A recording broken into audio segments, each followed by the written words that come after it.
tema da mensagem de hoje é sem tempo para desistir. Eu tive estações em que eu estava tão sobrecarregado, mas tinha tanta responsabilidade, que alguns amigos perguntavam: irmão, como é que você não se abate? Como que você não deprime? Como que você não desiste?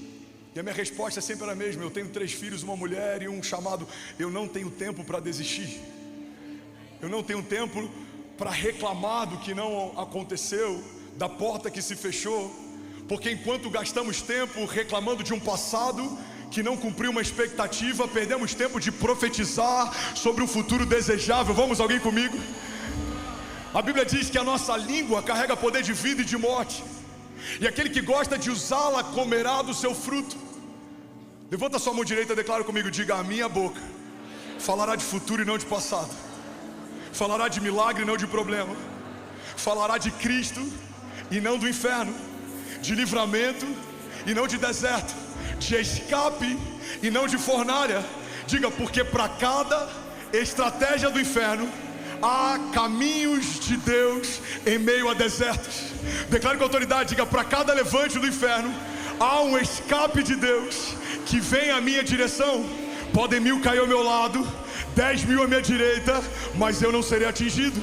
Inimigos que vêm para me parar serão parados. Os que vêm para me confundir serão confundidos. Os que vêm para me distrair serão desbaratinados, porque há sobre a igreja de Jesus um selo, uma proteção, há uma promessa, há uma palavra. Cremos que agindo Deus em nosso favor, quem impedirá o seu agir? Alguém avivado fica de pé e declara: diga: eu sei que se Deus é por nós, diga, nada nem ninguém pode nos parar, porque debaixo da unção do Senhor, eu e a minha casa permanecemos de pé, rompemos em fé, e as portas do inferno não prevalecerão contra nós. Você que crê nisso, irmão, você pode dar um brado no seu lugar? Vamos, igreja, alguém pode fazer barulho? Aleluia, aleluia. Pastor, por que dar brados de liberdade? Porque os tambores dos exércitos inimigos amedrontam um coração cansado. Porque quando estamos enfileirados num campo de batalha, o som dos exércitos inimigos é uma estratégia para gerar instabilidade emocional. Se o inferno tenta fazer ecoar no nosso interior o grito que eles têm, o céu precisa ouvir o clamor de uma igreja posicionada. Somos a igreja que se chama pelo nome de Jesus, e cremos que debaixo da unção do Senhor somos imparáveis, invencíveis, mais do que vencedores. Mas eu não quero propor nessa noite um evangelho que fala a respeito de um Deus que facilita todas as coisas, porque o nosso Deus nos favorece, mas nem sempre nos poupa. Tem lágrimas que o Senhor enxuga e tem lágrimas que o Senhor recolhe. As lágrimas que o Senhor enxuga são os livramentos que Ele nos dá diante de algo que quase aconteceu, mas o Senhor te poupou. Mas as lágrimas que o Senhor recolhe são quando o Senhor permite que algo de fato aconteça, e Ele te consola depois que aconteceu. Tem momentos na história da Bíblia que vemos Deus permitir um vale e se revelar no vale.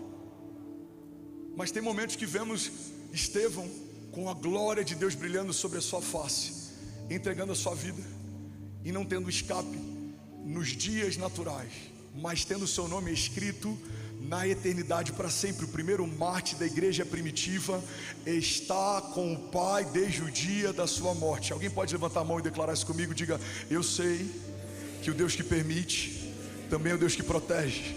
Nada foge do controle dele, nada foge da agenda do céu.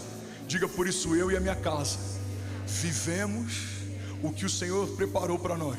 Diga: nada fora do lugar. O tempo de Deus é perfeito, e debaixo do tempo dos céus, diga: eu e a minha casa viveremos ainda esse ano cumprimento de promessas, livramentos, portas abertas, milagres, sinais e maravilhas nos seguirão em nome de Jesus. Alguém que crê nisso, diga amém.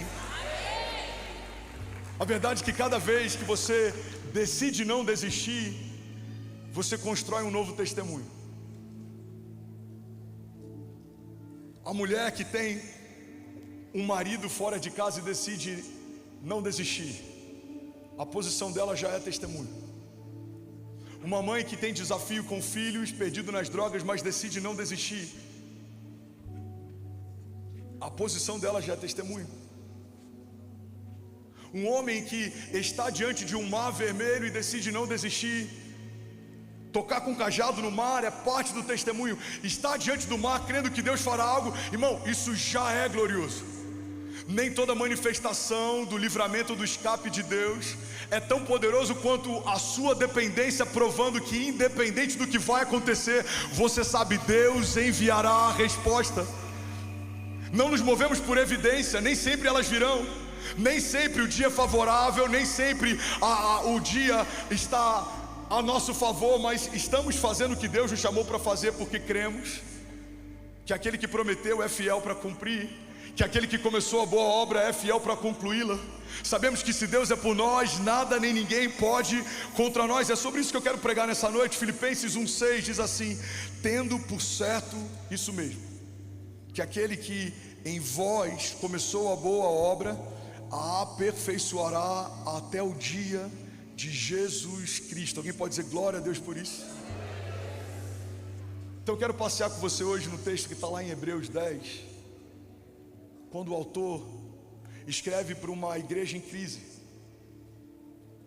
Essa carta, lá no capítulo 10 de Hebreus, fala para uma igreja que enfrenta perseguição, fala para uma igreja que está enfrentando um cansaço emocional, fala para uma igreja que está debaixo de desgaste e de uma pressão espiritual. E as chaves que esse texto carrega são as chaves que eu e você precisamos para a nossa jornada de fé, porque o dia mau existe.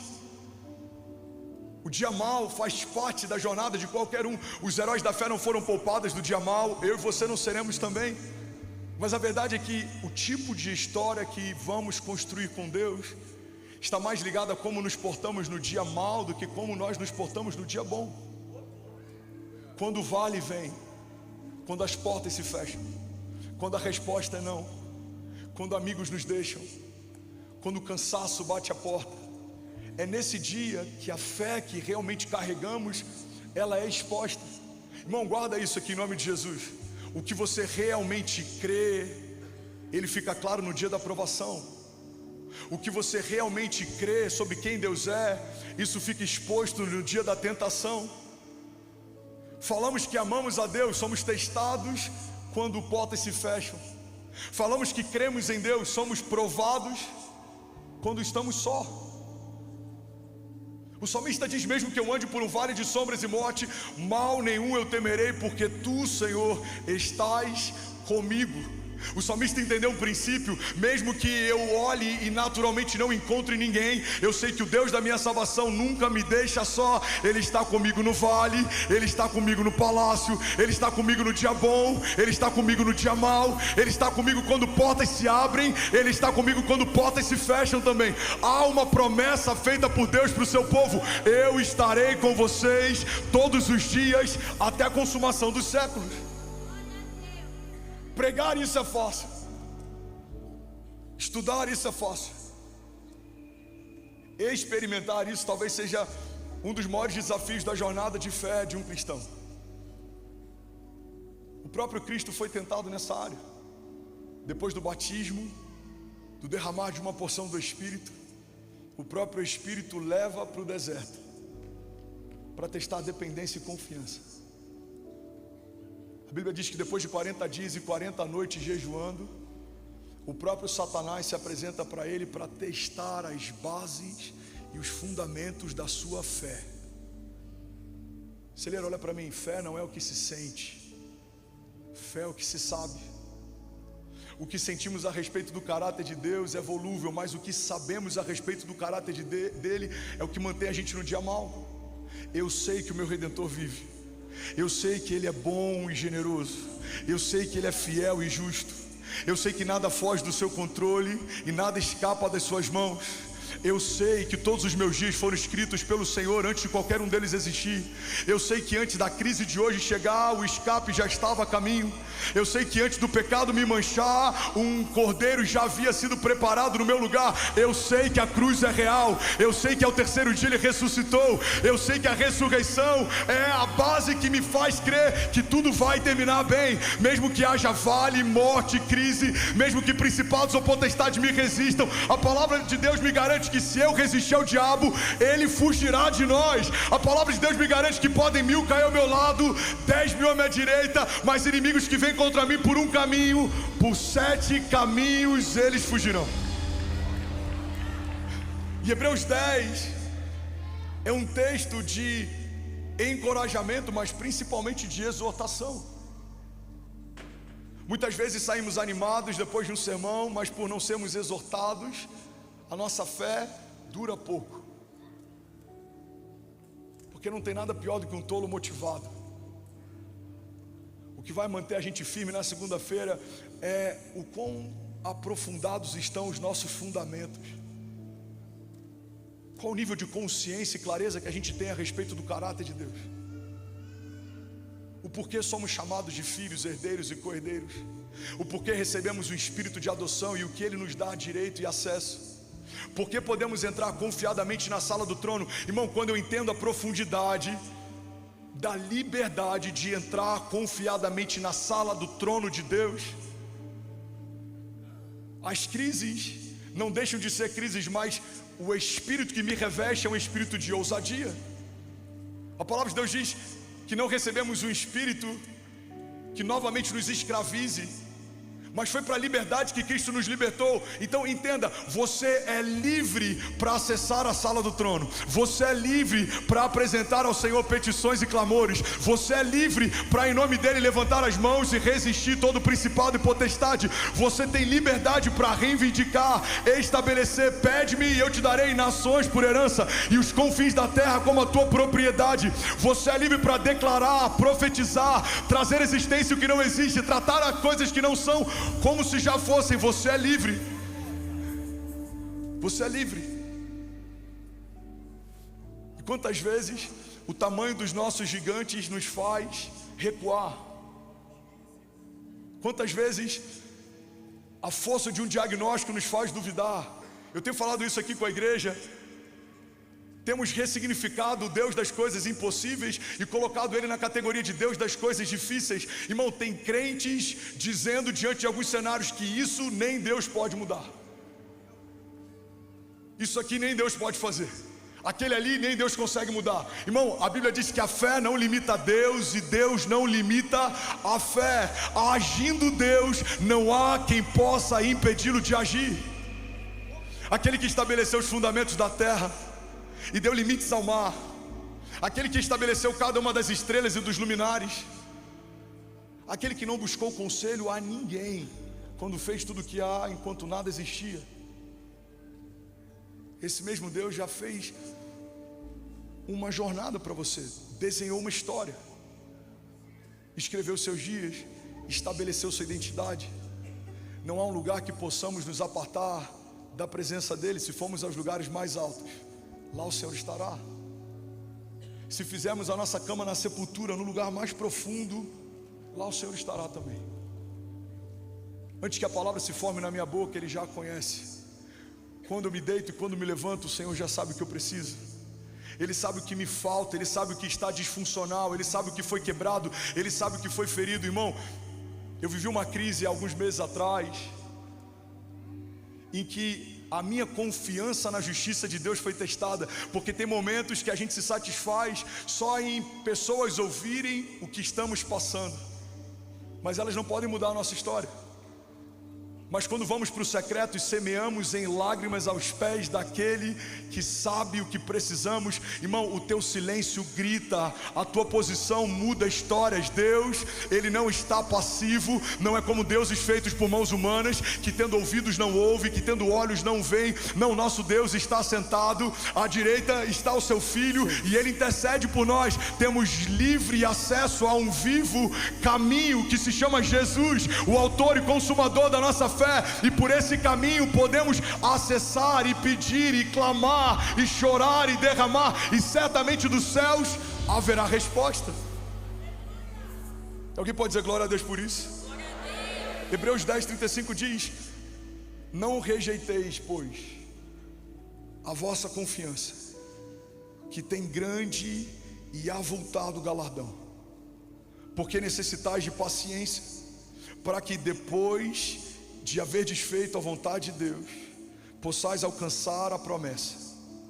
Porque ainda há um pouquinho de tempo, e o que há de vir virá, e não tardará, mas o justo viverá da fé. E se ele recuar, a minha alma não tem prazer nele. Nós, porém, não somos dos que recuam para a perdição, mas dos que creem para a conservação da alma. Alguém pode dizer glória a Deus por isso? Eu quero falar hoje sobre um dos maiores desafios, e a igreja, nessa carta aos Hebreus, ela está enfrentando isso. Eles não estão com o desafio de um pecado escancarado, eles estão com o desafio de uma desistência silenciosa.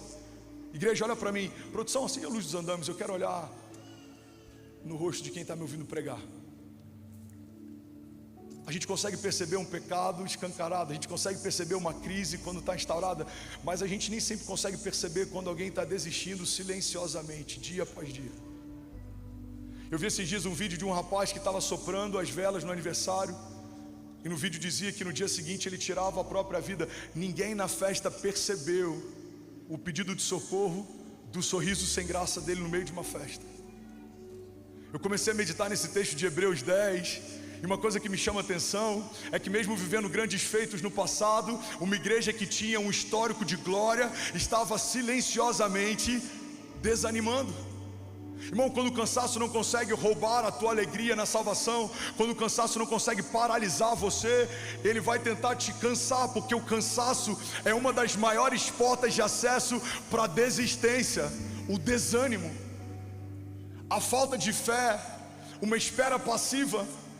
Até acreditamos que Deus pode mudar a nossa história, mas não militamos para que Ele mude. Até cremos que Deus pode mudar a nossa família, mas nós não clamamos para que Ele faça. Até acreditamos que Deus pode abrir as comportas dos céus, mas não semeamos para que elas se abram. Irmão, uma fé passiva não muda a história. Os céus são reativos.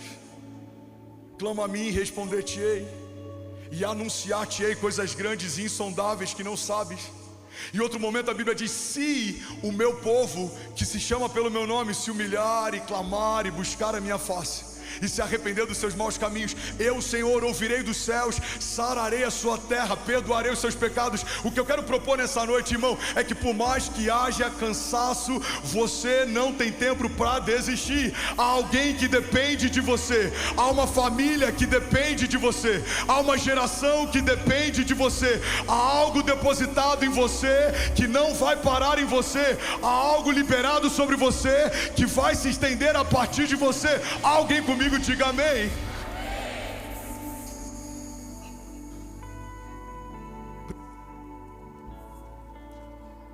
Há algo que é além de você. Eu falei sobre isso hoje de manhã. Eu nunca tive um pastor na minha família. Eu fui o primeiro homem ungido a pastor na minha casa, mas tive a honra de alguns anos atrás derramar o óleo e consagrar os meus pais ao ministério pastoral. Tenho 3 filhos e agora são 3 crianças que crescem num lar pastoral. E se os filhos dos meus filhos tiverem esse chamado, eles vão poder dizer: sou a 3ª geração de pastores da minha casa.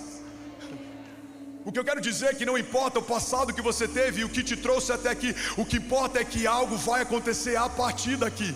Tem promessas que começam em você, tem palavras que começam em você, tem unção que começa em você, tem liberdades em Deus que começam em você, tem liberalidades, realidades que começam em você. Alguém está comigo? Diga amém. O evangelho em você é o marco zero. Não importa mais o pai que você teve, a criação que você teve. A partir de agora importa que tipo de pai o seu filho vai ter, que tipo de criação os seus filhos vão ter, que tipo de histórias os seus filhos vão ouvir. E é sobre isso que eu quero falar nessa noite. Eu vou ser bem objetivo. O primeiro princípio que eu quero compartilhar é que a maior guerra não é começar, é continuar. começamos coisas até sem direção, com certa facilidade. Nos lançamos de cabeça em relacionamentos que não éramos para entrar. Fazemos sociedades que não era para fazer. Oramos para que Deus nutra projetos que Deus sequer gostaria que eles tivessem nascido. A gente não tem desafio para começar. Começa um novo ano, começa uma nova agenda. Projetamos coisas, anotamos coisas. Mas a verdade é que o nosso maior desafio é permanecer com o mesmo coração em que começamos todas essas coisas. Quantos, irmão, em algum momento da história perderam a alegria do primeiro amor? Quantos perderam a alegria de servir como serviam no princípio? Quantos de nós em algum momento nos percebemos servindo no modo automático, cantando no modo automático, ouvindo a palavra no modo automático? Quantas vezes a gente tratou o fato de vir para a igreja como mais uma agenda cotidiana?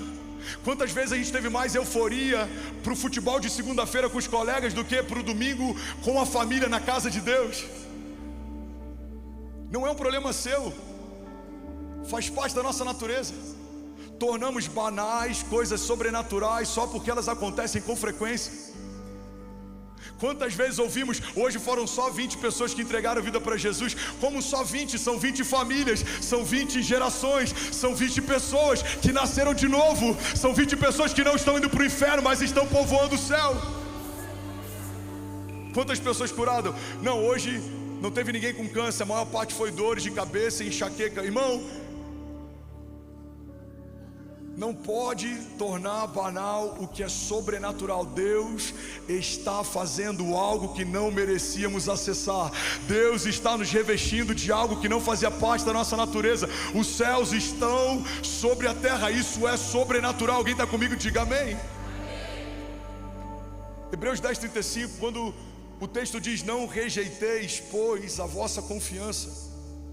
No original a palavra rejeitar significa não jogue fora, não abandone deliberadamente, não abra a mão por conta própria, não descarte por frustração. O texto não está falando de alguém que perdeu a esperança. O texto está falando de alguém que abriu mão dela. Olha para mim, irmão. O texto não está falando de alguém que teve a esperança arrancada de si. O texto está falando de alguém que preferiu abortar a esperança que carregava por conta das dores do processo. Eu lembro de uma palavra que Deus me deu algum tempo atrás. Está fazendo sentido para alguém a palavra de hoje? Alguém está recebendo isso aqui? Eu estou tentando voltar para o sermão o tempo inteiro, mas Deus está me puxando para um lugar, e eu sinto no meu espírito que hoje é a noite de filhos que estão dentro de casa voltarem para o centro da presença. Hoje é a noite da dracma perdida ser encontrada dentro de casa. Eu não sei se faz sentido para alguém, mas eu sinto Deus nos chamando para esse lugar de voltarmos ao início, de voltarmos ao primeiro amor, de voltarmos à essência, de voltarmos às primeiras obras, de voltarmos ao princípio de todas as coisas. Alguém comigo? Diga amém. Quando o texto fala não rejeitem, ele está dizendo não abortem, não abram mão, não joguem fora, não façam isso deliberadamente. E a verdade é que essa desistência não começa, irmão, no nosso comportamento, isso começa na nossa mentalidade. Ninguém abandona Deus de repente. A gente começa abandonando a confiança em quem Ele é. Tem gente que está na igreja há 20 anos, mas já abandonou a confiança no Deus da igreja há 19. Tem gente liderando o ministério, mas não confia plenamente no caráter de Deus faz muito tempo. Eu lembro que eu estava ministrando sobre confiança em Deus alguns anos atrás, e Deus disse para mim: filho, tem pessoas que estão casadas há muito tempo, mas um não confia mais no outro. 20 anos de casado, um não tem a senha do celular do outro. Contas bancárias diferentes, um nem sabe quanto o outro tem de saldo, mas estão casados, tem uma aliança, debaixo do mesmo teto, construindo a mesma história, mas não tem confiança plena. E Deus falou: assim estão alguns comigo, dizem que me amam, estão debaixo de uma aliança que eu fiz, mas não confio plenamente que eu sou quem eu digo que sou, que eu posso o que eu digo que posso. Irmão, eu acredito que tem momentos que o Senhor permite algumas lutas para que de fato a gente possa se deparar com o caráter dele. Tem momentos que o Senhor permite a falta para que a gente possa conhecer o Deus da provisão. Tem momentos que Deus permite alguns diagnósticos contrários para que a gente conheça o poder do Jeová Rafa, o Deus que cura. Tem momentos que o Senhor permite o vale para que a gente conheça a nuvem de glória que nos guia no tempo quente e a coluna de fogo que nos aquece na noite fria. Tem momentos que o Senhor permite algumas coisas para que a gente se depare com a grandiosidade de quem Ele é e nunca mais duvide daquilo que Ele pode fazer, porque é impossível alguém que já se deparou com a glória do agir de Deus no momento difícil e que tenha dúvidas a respeito do que Ele é capaz de fazer. Pega alguém que voltou da morte, alguém que teve uma experiência de quase morte. Pega alguém que foi livrado em um acidente que não tinha como sobreviver e fala para ele que Deus não é real. É impossível desver o que se viu. É impossível você fazer com alguém marcado desacreditar, porque ele carrega as marcas que são memoriais. Ele olha para a cicatriz e ele lembra: Deus me livrou de um leito de morte, Deus me guiou no vale da sombra da morte, Deus me livrou no meu dia mau, Deus mudou a minha sorte. O Senhor, Ele foi no meu momento de crise. Eu estava morto, caído, mas Ele pagou o preço. Ele colocou óleo e vinho nas minhas feridas. Ele me levou para um lugar seguro. O Senhor mudou a minha sorte. Os meus filhos estavam perdidos, o meu casamento estava por um fio. Eu odiava a presença de Deus, eu maldizia igrejas, mas olha o que o Senhor fez. O Senhor me ungiu, o Senhor me chamou, o Senhor me estabeleceu, o Senhor me enviou, e agora estou estabelecido com Cristo nas regiões celestiais. Estou carregando uma palavra que é maior do que eu. Agora tenta convencer alguém que ainda não foi marcado. Há tanto espaço para dúvidas que uma boa eloquência consegue confundi-lo. A maior parte dos jovens que tem apostatado da fé tem apostatado quando entram nas universidades, porque uma boa oratória de um professor de sociologia tem encontrado um fundamento fraco da nossa teologia.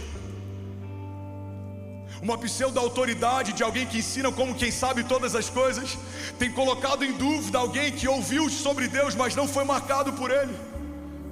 Enquanto a gente está aqui, irmão, tem 150 adolescentes sendo marcados pela glória de Deus. E é isso que vai garantir que não se desviem. Não é porque os pais disseram que Deus é real, é porque eles precisam conhecer a realidade da natureza de Deus. Deus faz, Deus move, Deus cura, Deus sara, Deus liberta, Deus transforma. Alguém pode dizer glória a Deus aqui nessa noite? Ninguém abandona a fé de repente. A fé é abandonada aos poucos. A fé é negociada aos poucos. A gente começa a colocar algumas coisas no piloto automático, e sem perceber, de adoradores nos tornamos evangélicos. De homens e mulheres de Deus nos tornamos crentes da igreja X.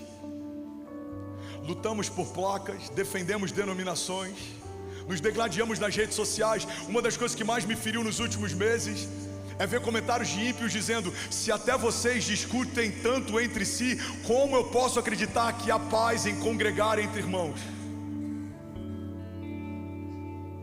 O que vai mudar a história, irmão, e o que vai mudar o Brasil não é a quantidade de cadeiras ocupadas nos nossos auditórios, é a quantidade de marcas e testemunhos caminhando pelas ruas da cidade. Eu vim aqui só para lembrar para alguém que estava pensando em desanimar ou desistir, ou talvez não estava nem percebendo, mas estava entrando no piloto automático. Eu vim te lembrar: não dá tempo de você desistir do seu chamado. Alguém precisa do que você carrega. Alguém precisa beber das fontes que você carrega. Alguém precisa receber do toque da vida de Deus que você carrega. Alguém precisa ouvir uma boa notícia, uma boa nova que você carrega.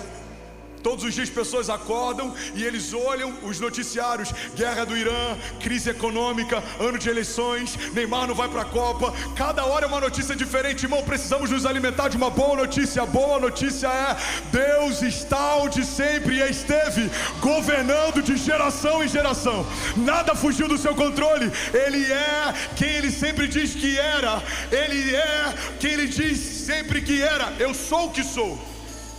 Eu sou a provisão para toda falta. Eu sou a cura para toda doença. Eu sou o renovo para todo cansaço. Eu sou o caminho para todo perdido. Eu sou a salvação e a vida. Ele é o pão do céu. Ele é a água que brota da rocha. Ele é a serpente que, revestida do bronze, que simboliza o juízo de Deus, trouxe cura para um povo que estava ferido no deserto. Ele estava no princípio, ele estava com Deus, ele era Deus.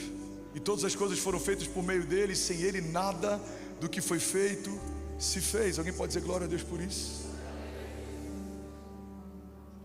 João 14:21 diz: aquele que tem os meus mandamentos e os guarda, esse é o que me ama.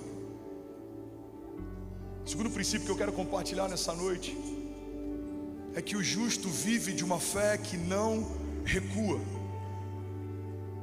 Quando a palavra de Deus diz que o justo viverá pela fé, no original, viver pela fé significa uma fé que dá origem a algo.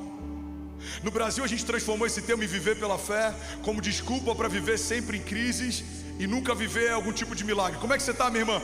Ah, meu filho, você sabe, eu estou pela fé. Como é que você está, irmão? Ah, pastor, daquele jeito, estou vivendo pela fé. Viver pela fé significa viver a partir de uma fé que carrega poder criativo. Viver pela fé significa caminhar a partir de uma fé que, quando a boca se abre, algo acontece. Quando libera uma palavra, algo acontece. Quando profetiza, algo acontece. Porque todas as vezes que o haja é liberado, algo na terra precisa acontecer. Não há nada que seja liberado em concordância com a agenda de Deus que não gere na terra algum tipo de efeito. Aleluia, alguém comigo diga amém. A Bíblia diz em Gênesis que a terra era sem forma e vazia. Havia caos, havia trevas. Mas quando o haja de Deus entra em cena, algo na terra precisa acontecer. Haja luz e houve luz. Haja vida e então começa a vida. Haja ordem e o caos começa a ser desarticulado. O shalom de Deus é a paz que desabilita o caos. Quando ele diz Lázaro vem para fora, o corpo morto e que já fedia agora passa a voltar a viver. Quando o profeta é levado até um vale de ossos secos, e ele diz: vale de ossos secos, voltem a viver. Irmão, a palavra que sai da boca de um justo precisa liberar uma ação na terra. Não há nada que saia da sua boca em concordância com a agenda de Deus que não vá gerar algum tipo de efeito. Alguém comigo diga amém. Então levanta a sua mão, declare comigo, diga: o justo vive de uma fé que não recua. Nossa fé precisa ser sustentada por convicções e não por evidências. Os médicos dizem que você não consegue gerar. Deus te disse que você vai ser mãe. Você não depende do seu ventre, do seu ovário, das trompas. Você não depende nem da condição física do seu marido. A medicina diz: não vai acontecer. O céu diz: já aconteceu. Você precisa escolher qual das vozes te guia. A fé que não recua é uma fé que se move na direção da promessa, não do diagnóstico. A fé que não recua é uma fé que constrói a partir de uma palavra e não de evidência. Alguém está comigo? Diga amém. Eu compartilhei um testemunho hoje pela manhã. Um amigo que eu tenho, que tem uma condição financeira muito boa, e ele ano passado falou: cara, tem uma casa na minha cidade natal que é a melhor casa da cidade, e é o meu sonho comprar aquela casa. E ele estava falando: Deus me prosperou, hoje eu tenho uma situação confortável, mas a família que é dona dessa casa, ela tem muito dinheiro, ela não precisa vender. E eu tenho tentado negociar com eles, mas eles não querem vender. A casa custava 17 milhões de reais. E ele falou: cara, eu não sei o que eu faço. Eu falei: eu vou te dar uma chave que eu aprendi com o primeiro livro que eu li no início da minha jornada. Se chama Quarta Dimensão. Eu falei: irmão, a fé é tratar as coisas que não são como se já fossem. Você vai dar um jeito de conseguir a planta baixa dessa casa. E quando você conseguir a planta baixa, você vai contratar a arquiteta que você e a sua esposa querem. E você vai começar a desenhar o quarto das crianças do jeito que vocês querem quando a casa for de vocês. Você vai começar a pensar quais paredes vão cair, o que você vai ampliar, o que você vai modificar. Porque quando você trata o que não é como se já fosse, não tem como resistir um homem debaixo de uma fé que não recua. Irmão, eu mandei mensagem para ele esses dias, e ele estava passando aniversário na casa que ele sonhou por anos, com a filha, com os filhos, com a esposa. E eu falei: lembra quando tudo isso era só uma promessa? Lembra quando era só um desejo? desejo, lembra quando era só uma ideia? Irmão, não tem como caminhar debaixo de uma fé criativa e não ver os frutos daquilo que o Senhor te prometeu. Aquele que prometeu é fiel para cumprir. Alguém está comigo aqui nessa noite? Diga glória a Deus. Eu lembro do Rio de Janeiro, alguns anos atrás, uma mulher que se matriculou no curso de pais grávidos e ela não podia gerar. E aí gerou uma comoção entre a liderança. Algumas pessoas, e aí, o que a gente faz? E se ela não gerar? Como que isso pode afetar a fé dela? Como que isso pode afetar o emocional dela? Outros já diziam, olha, eu acho que tem que deixar. Se ela quer fazer, deixa fazer. E a gente assistiu o processo de alguém que, segundo a medicina, não podia gerar, mas estava se preparando para quando o filho chegasse. E ela fazia aula junto com mulheres que já estavam em um processo iniciado de gestação, mas a barriga dela vazia. Até que um dia chega a notícia, ela está grávida. E aí a gente aprendeu um princípio. O ventre daquela mulher era estéril, mas a fé dela não. Irmão, guarda isso aqui em nome de Jesus. O problema não é quando o meu ventre é estéril, o problema é quando a minha fé se tornou estéril. O problema não é quando o fruto da vide mente, quando os rebanhos estão escassos, quando a terra está seca. O problema é quando eu não consigo crer mais que Deus pode mudar da noite para o dia a minha realidade. O problema é quando eu caminho com uma Bíblia debaixo do braço que fala de um Deus que abriu o mar para o povo passar, que fala de um Deus que dançou com 3 homens numa fornalha aquecida, que fala de um Deus que fez com que leões jejuassem na presença de um homem de Deus. E ainda assim eu duvido que na minha história Deus pode mudar uma situação por conta de um diagnóstico médico. Irmão, o Deus que fez o impossível se tornar inevitável no passado, Ele vai fazer de novo. Aleluia. Eu só preciso ter uma fé que não recua. Hebreus 10:38 diz: e se ele recuar, a minha alma não tem prazer nele. Recuar não é descansar, é abortar o destino. Recuar depois de ter recebido uma palavra de Deus significa interromper o chamado. Lucas 9:62 diz: ninguém que lança a mão no arado e olha para trás é apto para o reino de Deus.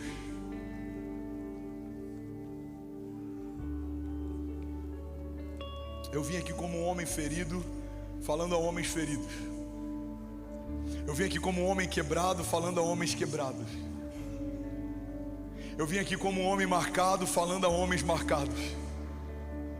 Eu vim aqui como um homem que depende de um milagre diário, falando para homens que dependem de milagres diários. Eu vim aqui como um moribundo, pregando a moribundos. Eu vim aqui como alguém que depende de um agir de Deus, falando para pessoas que dependem de um agir de Deus. Eu vim aqui só para lembrar, se por acaso alguém nesse meio dessa multidão esqueceu, que vale a pena sonhar os sonhos de Deus. Não vai recuar, não vai abortar, não vai desistir, não vai negociar, não vai voltar atrás. Colocamos a mão no arado e permaneceremos até que Ele venha. Não somos daqueles que desistem e se perdem, não, somos daqueles que permanecem e serão salvos para a glória de Deus. Você pode levantar suas mãos em nome de Jesus. Feche seus olhos, deixa eu profetizar sobre alguém. Pai, nós declaramos nessa noite, debaixo de céus abertos, que nenhum dos nossos vai se perder ou desanimar. Não abrimos mão de ninguém. Cada palavra liberada será uma palavra cumprida. Cada palavra liberada será um testemunho de glória. Pai, aos enfermos nós ministramos a cura, aos cansados ministramos renovo, aos cativos declaramos liberdade.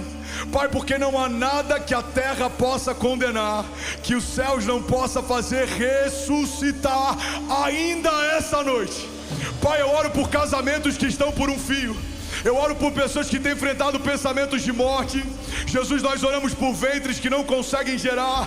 Nós damos uma ordem, que haja vida agora em nome de Jesus.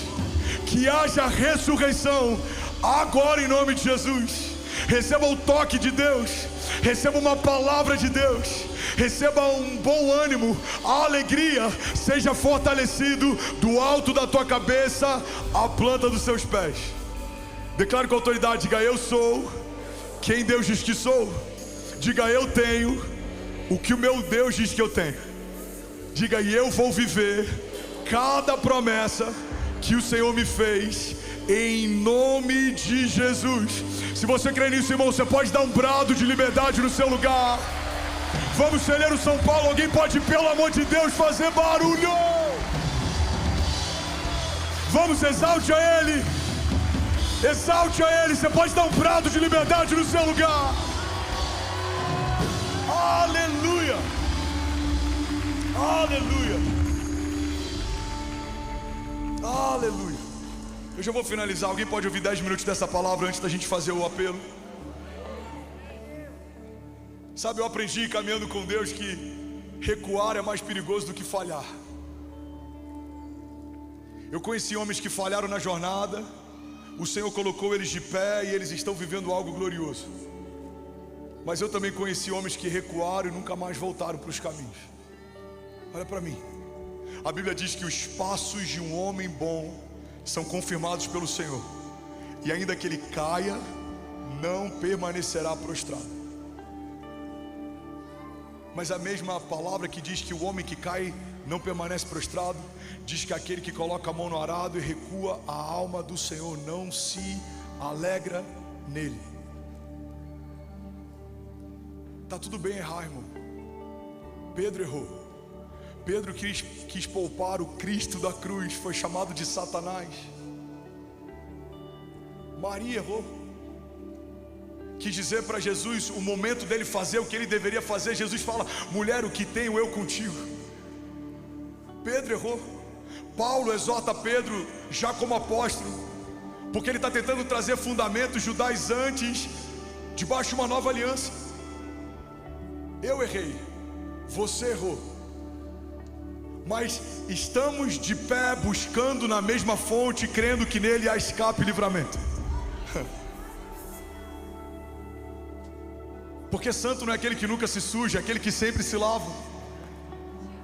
Mas os que recuam são aqueles que desistiram da fé. Recuar significa apostatar, significa desistir, significa abortar, significa cancelar, significa jogar no lixo algo precioso que recebeu sobre si um dia.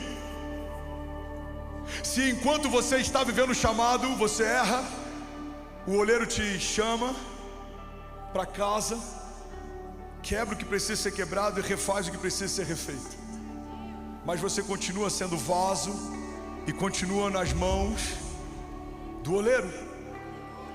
Mas quando saímos desse lugar, irmão, a gente se perde. A Bíblia fala de um filho pródigo que pega a parte dele da herança, tem liberação do pai, mas para o lugar que ele vai, o pai não vai com ele. E essa é a pior sentença que você pode viver, irmão. Olha para mim. O filho fala: pai, eu quero a minha parte da herança. O pai dá, existe provisão.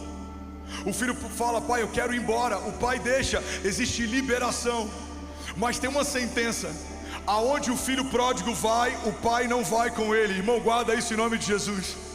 A parte mais preciosa que temos em sermos feitos filhos de Deus não é a provisão que vem do Pai, não é a liberdade que vem do Pai, é a certeza de saber que aonde estivermos, o Pai está conosco. No nosso dia mau, Ele está com você. No seu dia bom também. Em leitos de hospitais, o Senhor está com você. Quando tudo vai bem também. Não há nenhum lugar que possamos nos apartar da presença dEle. Deus é com você, Deus é em você, Deus é por você, Deus está conosco, Ele está no meio de nós. Aleluia! Alguém pode dizer glória a Deus por isso? Você pode celebrar Jesus no seu lugar. Aleluia! Aleluia! E o terceiro e último princípio, o louvor pode subir. Você não foi criado para abortar. Fala para quem está do seu lado, sacode alguém. Fala: você não foi criado para abortar. Fala para quem está do seu lado. Vamos, me ajuda a profetizar. Isso vai ser vida para alguém. Acredite, isso pode ser resposta para alguém nessa noite. Diga: você não foi criado para abortar. Aleluia. Em Hebreus 10:39 tem uma mudança importante no texto. de exortação, agora o autor começa a falar sobre identidade. Olha o que diz o versículo 39: nós, porém, não somos dos que recuam. Quem somos nós? O povo de Deus, que foi revestido de uma nova natureza, que foi selado com o Espírito Santo, que foi comprado a preço de sangue, que foi estabelecido e abençoado com todas as bênçãos espirituais nas regiões celestiais em Cristo Jesus.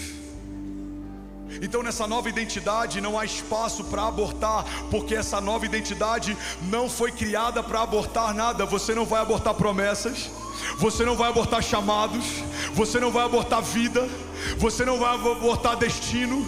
Não há nada que o Senhor depositou em você que será abortado por você. Você vai gerar, e mesmo que haja dores de parto, você vai gerar, você vai ver nascer, você vai ver ser gerado, você vai ver caminhar pelas ruas da cidade o seu testemunho. Levante as suas mãos, eu sinto de profetizar isso sobre alguém. Fica de pé no seu lugar, feche teus olhos. Eu não sei se essa palavra para você é sobre o teu casamento, eu não sei se essa palavra para você é sobre o teu chamado, eu não sei se essa palavra para você é sobre o teu ventre literal, eu não sei se essa palavra é sobre alguém que estava pensando em jogar todas as coisas para o alto, mas eu vim aqui debaixo da unção do Senhor declarar que você não vai abortar, você não vai abortar. Vamos, levante as suas mãos.